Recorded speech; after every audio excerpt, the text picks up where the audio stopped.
Hello, everyone.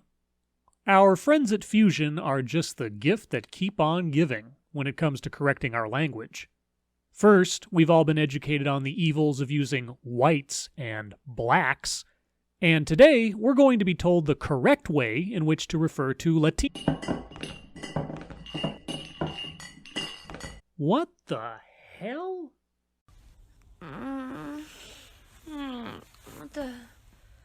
What's going on? What's up? Who's there? Fuck it. What's going on? What's up? Why am I awake? Amanda? What the hell are you... Were you asleep under that pile of vodka bottles? Is it still the weekend? No, it is not still the weekend. Wait, Scribe? Am I still in Texas? No, you're a long way from Texas, but, well, I was just about to do a video on Fusion, language policing references to Latinos, so that's kind of Texas-related. You know what? I think I'm still drunk enough to help you with this one, Scribe. Let's do this. Sure, why not? This'll get me some gender diversity cred. Why don't you get us started, and I'm gonna get myself cleaned up a little bit. Okay, let's roll the intro.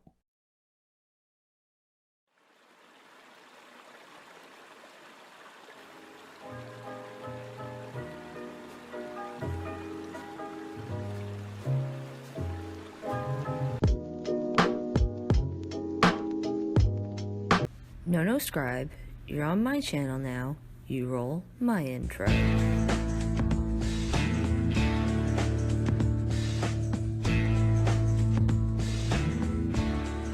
Hay dos niños en el retrato.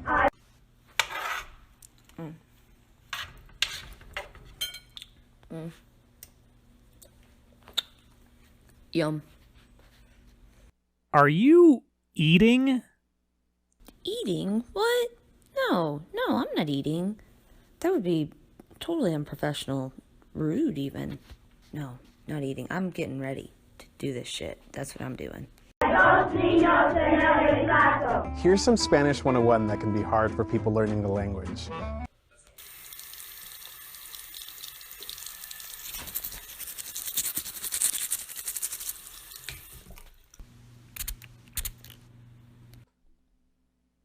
What the hell are you doing? I'm getting ready. What do you want, Scribe? Goodness. Just do the video. I'll be quiet. Every noun has a gender.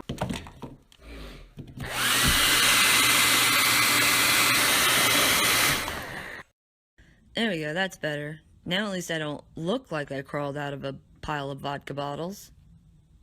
So can I start this thing already? So, for example, a cookie in Spanish is feminine, La galleta, and a mango is masculine. el mango. Well, that's similar to how it works in German. Some words are referred to in the masculine, others the feminine. It's interesting, but not special. Even the word Latino is masculine. But what happens when a person of Latin American descent doesn't identify as male or female? Well, there's Latine X. No, that's not a typo of Latino or Latina. Latine X, pronounced Latine X, is a gender-neutral word to describe people of Latin American descent. People who use the word say it accomplishes three things. It's feminist and combats machismo. It includes people who don't identify as male or female, and it embraces indigenous roots. Whoa, wait. Hold the phone. Couple of things here. One, Latin culture and language are very intertwined, hence why they have a more gendered language and clearly defined roles for the sexes. So you propose changing an entire language and through it the culture, and your top reason is because it's feminist? I can't even respond to the level of stupidity. So I'll just move on to my second point. Something I noticed you're trying to sneak by, people. You write gender inclusive, but what you said was it combats harmful machismo. Machismo is an integral part of Latin culture. I'm not claiming to be an expert, but I do have some idea of the culture of machismo, as I lived in New Mexico for 4 years as part of a Mexican family. My now ex-stepfather exhibited what you are calling machismo. He was a drunk with a mean streak and thought his word was law and women were inferior. But that's not true machismo. In the culture of machismo, the men have authority and their wives listen to them, but it's out of respect and love, never because they have to. These men control their emotions, work multiple jobs to ensure their family is well provided for, and they help others when they're presented with someone in need. Also, you give no example of how this embraces indigenous roots. If anything, it seems like you're trying to move further away from cultural roots. These people work hard, and yes, they play hard, but there's nothing wrong with that. It's nothing fundamentally constricting about their culture or their language. So if your intention is to demean that culture based off a twisted definition of machismo, then cállate tu boca, por favor. I remember that much. And it's gaining popularity amongst academics and activists and in newsrooms like ours here at Fusion. Latine X is saying, I'm leaving this open. One of the first steps in solidarity is to say, I accept you as you are, and I call you what you want to be called. So people want to be called Latinx. They care that much about their pronouns. Okay, I guess I'll just have to take your word for it. But we wanted to know if people were using it on the street, day to day. Have you ever heard of the term Latinx? Of what? Latinx. Latinas. Right, so that guy's never heard of the term. I doubt he's been asking to be referred to as Latinx. ¿Ha oído de la palabra Latinx? And that lady's never heard of it either. Okay. Have you ever heard of the term Latinx? Latinx, I have. What does it mean? It's an inclusion of everybody in the Latino community. Wow, you found the one guy who had heard the word before. But did you hear what he said? That it was an inclusion of everyone, quote, in the Latino community, unquote. Now, when he said Latino in that context, do you imagine he, or anyone hearing him, would understand that to be excluding anyone? Or is Latino used, in that context, like greeting a group with, hey guys, even when there are females present? Or for us younger old people, it's like when we called everybody dude, regardless of their gender. Come on, you know you did it. We all did it. The 90s were a dorky time. Let's just embrace the dorky. Latinx seems to be a solution for a non-existent problem. I talked to scholars and activists to find out where the word even came from. Latinx first showed up in academic and activist circles online in the 1990s, and then it started to gain more popularity in 2014. But there were versions of it popping up in chat rooms over 20 years ago, in the forms of Latino, at, or Latina. Wait, how do you pronounce that? Shorthand phrases used on the internet in the 1990s. I'm sure this is reflective of both proper grammar and common vocabulary. This is why everyone understands me when I say, damn, that guy got totally K-lined when I see someone tackled in football, right? So this is why people are using Latinx more, because you can actually use it in real-life conversations.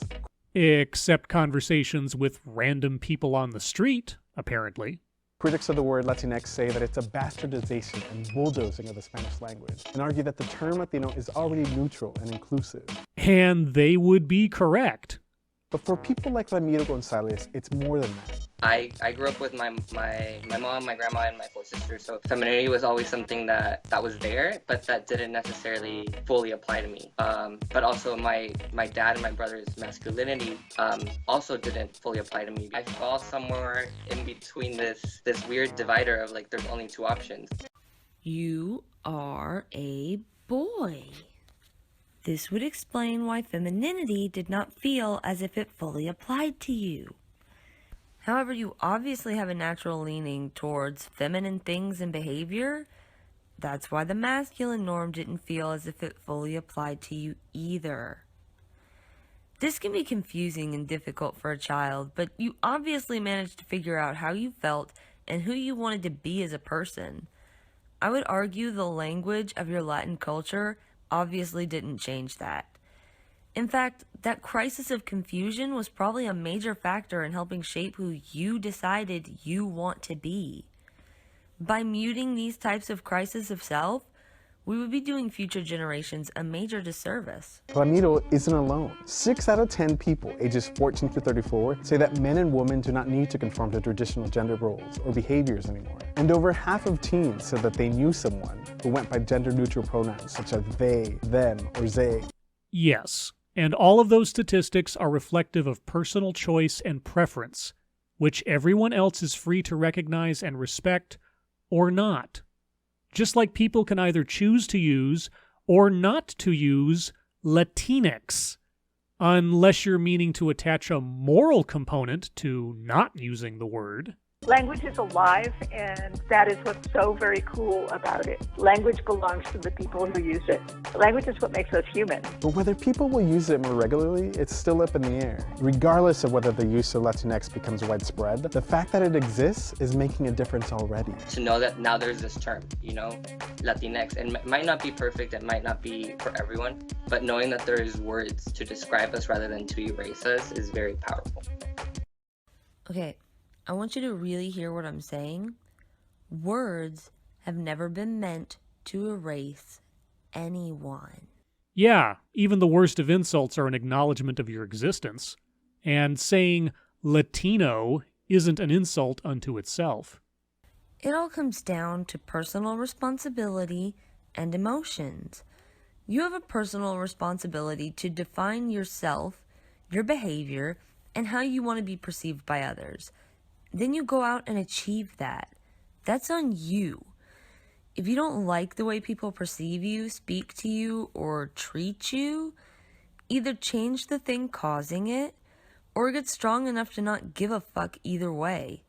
It's not my responsibility to worry about your feels, and a whole language and culture definitely has no such responsibility for your feels. Yup. The operative term in self-esteem is self. No one else is liable for your self-esteem. And so, yeah, I guess that's the video. Any last thoughts before I deport your drunk ass back to Texas, Amanda? Scribe, don't ask me questions like that. I'm hungover, remember? All I know is I open a bottle of vodka and I see where shit goes. Apparently, this time, shit brought me here. So let this lesson be learned. Wherever there are stupid people and vodka, you'll probably find a crazy redhead with an opinion. Much love, everyone. I understand now. Amanda is the genie of the vodka bottle. I'll keep that in mind. As always, thank you for watching. Oh, by the way, Scribe? What now, Amanda? Well, I just realized this is my channel, so it's you that needs to go crawl through the portal in the vodka bottles while I wrap this up. I understand now. Bye. And to all of you watching, please go check out Scribe. He is really criminally undersubbed. This guy's fucking amazing. I'll leave all the links to his stuff at the end of this video where he puts it. Also, y'all can check me out on Twitter at Mrs. Wolfchild. So y'all should do that and follow me, because then you might figure out what stream I'm on when I stream. But much love, everybody.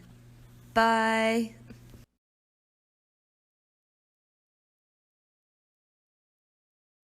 You're behind on your facts, so cunt, please relax. The patriarchy died. Now you're whinging and minging for naught, and I'm cringing. You're just so fucking silly to me. With your whining and crying like you think you're dying. Bitch, please.